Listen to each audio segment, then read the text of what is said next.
Welcome to NSTV. నేను రాజీవ్. ముందుగా headlines చూద్దాం. పెద్దపల్లి జిల్లా కలెక్టర్ ఆదేశాల మేరకు సమాచార పౌర సంబంధాల శాఖ వారి ఆధ్వర్యంలో పెద్దపల్లి మండలంలోని పెద్దపల్లి మసీద్ చౌరస్తా పరిసరాల పరిశుభ్రతపైన మరియు డ్రగ్స్ మాదక ద్రవ్యాలపైన తమ ఆటపాటల ద్వారా అవగాహన కార్యక్రమం చేపట్టారు. ఈ కార్యక్రమంలో పాల్గొన్నటువంటి కళాకారులు గుండ్ల స్నేహలత, దయా నర్సింగ్, బుర్రశంకర్ గౌడ్, ఢిల్లీ వెంకటస్వామి, సానకొండ రవి, నాగగోని సరిత, స్పందన, స్వప్న, శ్వేత, పుష్పందన తదితరులు పాల్గొన్నారు.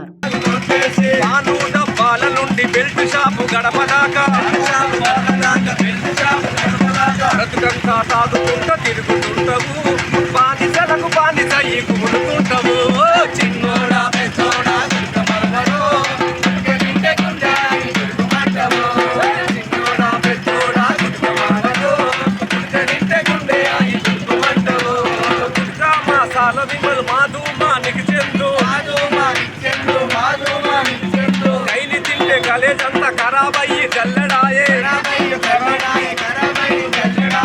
ఈ మంచం ఎక్కి మురుగుతుంటివి బొక్కలెల్లి బొందల పాలయ్యిపోతివో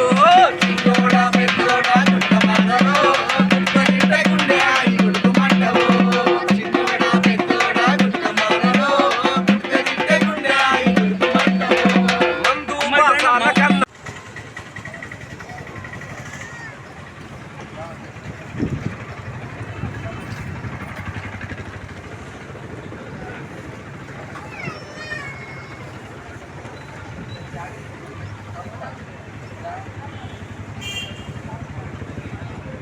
పెద్దపల్లి జిల్లా కలెక్టర్ గారి ఆదేశాల మేరకు డిపిఆర్ఓ గారి ఆధ్వర్యంలో తెలంగాణ సాంస్కృతిక కళా బృందం ఈరోజు మరి డ్రగ్స్ పైన, మాదక ద్రవ్యాల పైన, అదేవిధంగా బేటీ బచావో బేటీ పడావో పైన మరి ప్రజలందరికీ కూడా అవగాహన కల్పించడం జరుగుతుంది. ఈరోజు యువత మరి మాదక ద్రవ్యాలు, డ్రగ్స్కు అలవాటు పడి చెడుదారిన పడుతూ వారి యొక్క భవిష్యత్తును ఖరాబ్ చేసుకోవడం జరుగుతుంది. కాబట్టి అలాంటి చెడుదారిలో ప్రయాణించకూడదని చెప్పడం కోసం ఈరోజు మా కళాజాత బృందం గ్రామాన, వాడన, పల్లె తిరుగుతూ వారికి అందరికీ కూడా అవగాహన కల్పించడం జరుగుతుంది.